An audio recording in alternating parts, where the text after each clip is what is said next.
Estamos de volta para a aula 11, vídeo 2 da matéria Introdução ao Estudo da Teologia.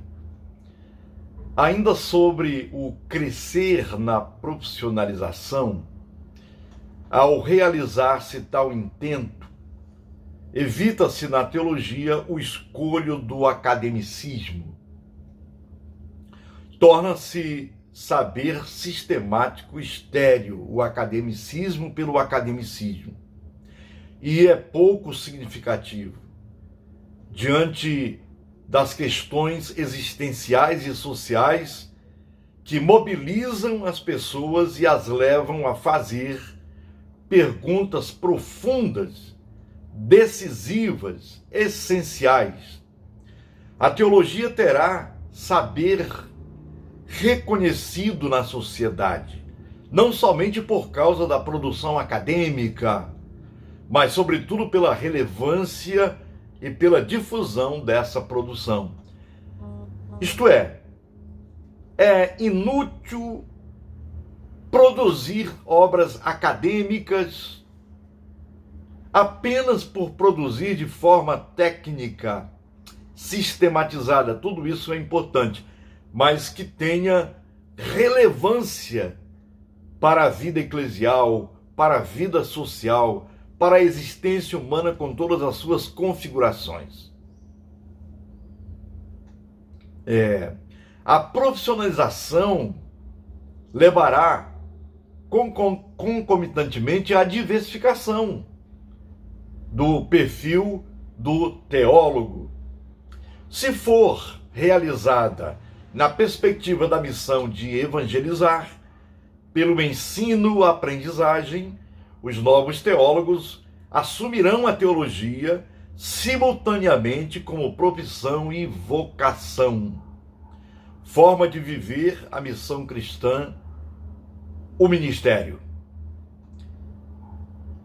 João Batista Libânio, no livro, a sua obra, O Método Teológico, ele explora muito esse pensar teológico,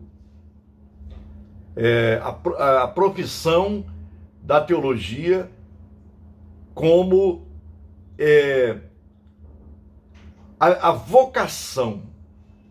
Isso é fundamental para que possa nutrir aquele público-alvo e também, por tabela, o público de uma forma geral.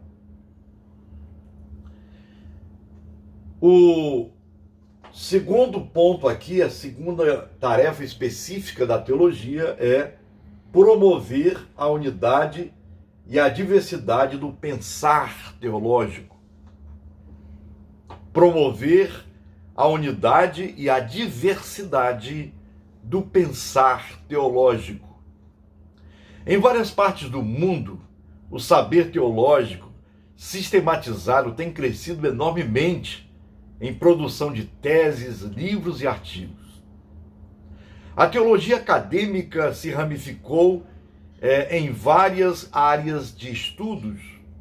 Não raro produz saberes compartimentados, como gaveta de armário, que se abrem e se fecham sem comunicação entre si. Bem, há uma tendência muito grande a este tipo de estudo compartimentado, como gavetas, onde cada uma de per si é um valor único e sem relação. No entanto, é preciso haver comunicação entre si, entre as matérias, entre as ciências. Ora, se não houver essa comunicação, esse relacionamento, então, todo o corpo teológico ele não terá um valor profundo, como se for... porque é compartimentado. O corpo humano, por exemplo, ele tem seus membros, mas existem articulações entre os membros. Assim também deve ser um curso de teologia, o estudo teológico. O primeiro aspecto da tarefa da unidade consiste em criar pontos de contato e de relação entre distintas disciplinas e áreas de estudo. A interdisciplinaridade não é uma finalidade em si, mas é o caminho que a ratio teológica, a razão teológica, segue hoje para responder à sua exigência interna e aos contextos internos. O segundo aspecto da tarefa da unidade consiste em conjugar os emergentes enfoques teológicos, como feminista, étnico-cultural, da libertação e o ecológico, sem nivelá-los. Troca de experiência, leitura e discussão de diferentes autores e obras, confrontos entre os enfoques teológicos e outros procedimentos contribuem para o seu aperfeiçoamento e desabsolutizam perigosas pretensões totalitárias.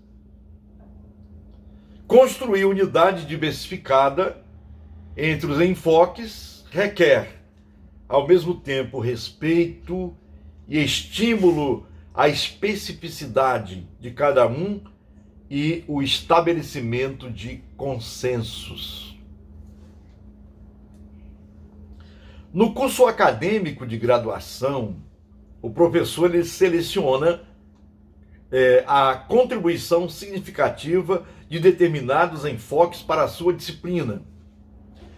E a parte mais difícil consiste em criar clima de respeito e processo de diálogo entre correntes teológicas em conflito.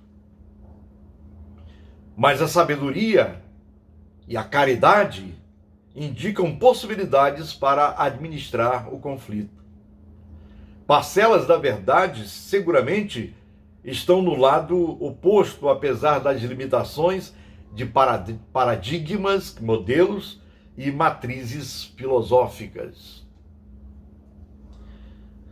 A unidade interna da teologia pede que nos centros acadêmicos se instituam processos pedagógicos que facilitem o contato entre docentes, reduzam repetições, possibilitem progressividade na aprendizagem e façam circular o conhecimento. Assim, o estudante vai percebendo a teologia como um todo orgânico e diverso, único e plural. Importa repensar os cursos de teologia no conteúdo e na linguagem. Em suma, no processo de ensino-aprendizagem, 3 grandes desafios contemporâneos. Primeiro desafio para a teologia é a nova racionalidade. Segundo desafio é o mundo dos excluídos sociais e culturais. E terceiro, o pluralismo. Quando se fala em nova racionalidade, aqui é uma temática muito abrangente, profunda, não dá para tratar neste vídeo e nem nesta aula, porque careceria de uma aula específica. A nova racionalidade traz consigo o que chamamos lá, a partir do século XVII, a modernidade. A modernidade, o iluminismo, a razão, quer dizer, o estudo, o conhecimento. Se na Idade Média tudo era explicado pelo fenômeno da religião, da fé, na nova racionalidade, quer dizer, esse novo tipo de conhecimento agora é produzido pela filosofia, pela ciência, pelo conhecimento científico. E a teologia precisa estar atenta a isto. No processo de ensino-aprendizagem, é um desafio para a teologia. Porque geralmente a teologia caminha muito no aspecto mais metafísico. Há uma tendência muito grande de ser metafísico demais. Porém, é preciso ver que não é só a metafísica, mas também existe uma existencialidade. Olha, é um pleonasmo, mas é de propósito. A existencialidade humana, o aqui e o agora. Bem, o segundo é o mundo dos excluídos sociais e culturais. Vivemos numa época em que há muitos excluídos da sociedade, e a própria sociedade ela foi fragmentada, ela foi dividida em classe A, classe B, classe C, classe D, enfim, pessoas excluídas socio e culturalmente. E depois vem o pluralismo, pluralismo de ideias, de partidos políticos, de igrejas. Então vivemos uma realidade plural. Então são desafios para a teologia no seu conteúdo, no seu método e na sua linguagem, nesse processo de ensino-aprendizagem. Espera-se do egresso, daquele que sai da universidade, da faculdade, que seja pessoa madura na opção de vida por Jesus e que dê as razões da fé. De outro lado, o curso de teologia ensina os estudantes a pensar teologicamente, em diálogo com o mundo contemporâneo. Isto implica estimular o questionamento, o risco, as tentativas de acerto e erro, a imaginação criativa. Há, portanto, uma pedagogia da teologia a se desenvolver nos próximos anos, no âmbito de promover a unidade e a diversidade do pensar teológico. Bem, em terceiro lugar aqui, a terceira tarefa específica da teologia é também promover a articulação com a pastoral e a espiritualidade. Promover a articulação com a pastoral e a espiritualidade. A tarefa e a articulação da teologia com a pastoral estão a exigir realização de maior produção teológica em nível pastoral, com aderência de proximidade às questões da existência, questões religiosas e prático-transformadoras que hoje afetam os cristãos e a sociedade. A aproximação da teologia e espiritualidade possibilita tanto redescobrir a dimensão anagógica, isto é, entrar em seu mistério, quanto desenvolver o aspecto intelectivo da experiência de Deus. Com o crescente misticismo, a religiosidade corre o risco de se perder em irracionalidades, subjetivismos, ou mesmo de se enredar em fundamentalismos, que são extremismos que acontecem na sociedade. A espiritualidade dá sabor à teologia, restitui-lhe o dinamismo interno, pneumático, da fé que busca compreender. A teologia, por sua vez, confere lucidez à espiritualidade, oferece-lhe parâmetros para discernir a experiência religiosa. Por isso, é preciso haver esta articulação com a pastoral e a espiritualidade. Sobre pastoral e espiritualidade já foram vistos em outras aulas. Basta que você torne a ver a aula e também ler os textos. Nos próximos anos, a articulação da teologia com a pastoral e a espiritualidade, nos cursos acadêmicos, constituirá a preocupação central dos discentes e docentes. O que o estudante está fazendo com aquilo que aprende? Como as descobertas o ajudam a refazer a visão sobre a fé cristã e a igreja? Após vários anos de estudo, a opção por Jesus Cristo está madura e consciente? Tais questões ganharão relevo na medida em que a experiência existencial e religiosa do estudante for considerada parte do processo de aprender teologia. Incluir a pastoral e a espiritualidade no curso de teologia, como já foi afirmado anteriormente, não consiste em transformá-lo em instância voltada para a evangelização à custa da perda de qualidade do pensar, ou recheá-lo de momentos devocionais, e sim incluir a ação evangelizadora e a espiritualidade no próprio labor teológico. Oração e teologia.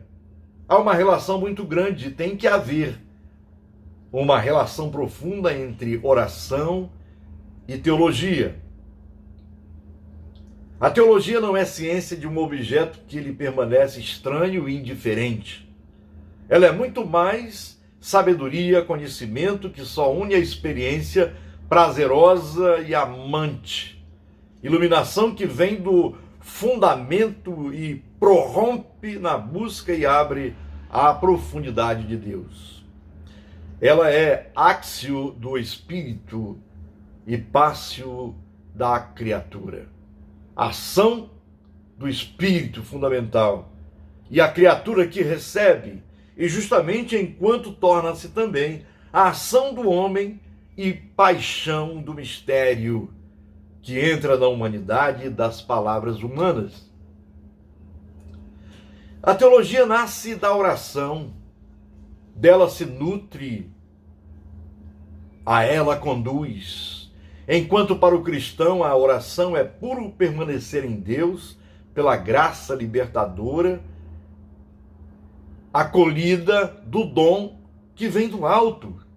A teologia encontra na experiência da oração a vivência do que ela é chamada a pensar. Orando em Deus e no Espírito, pelo Pai ao Filho, e não a um Deus estranho e longínquo. Entra-se no mistério mesmo do encontro entre Êxodo e Advento, que a teologia quer levar à palavra.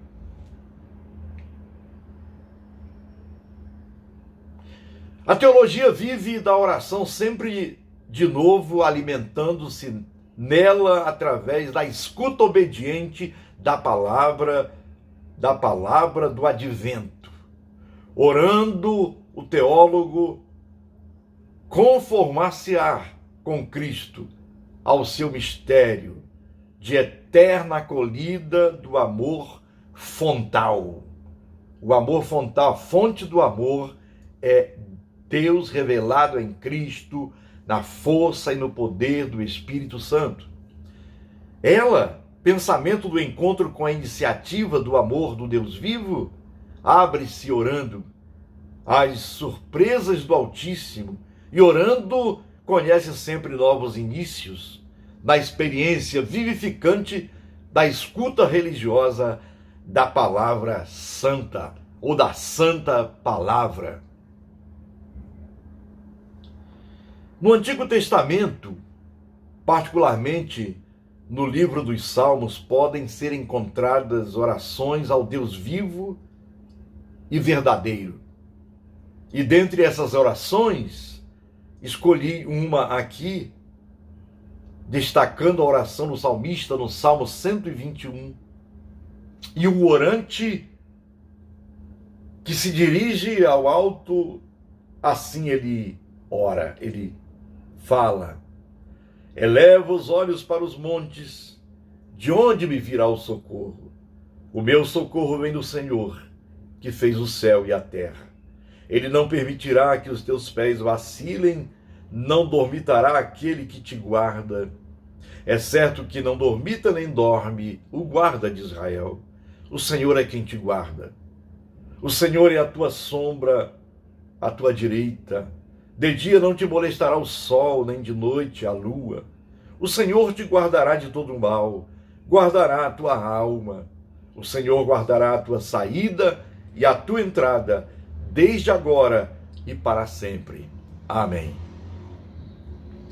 Bem, no próximo vídeo, que é o vídeo 3 da aula 11, veremos aqui sobre formar evangelizadores e colaborar na evangelização de massas. Até lá,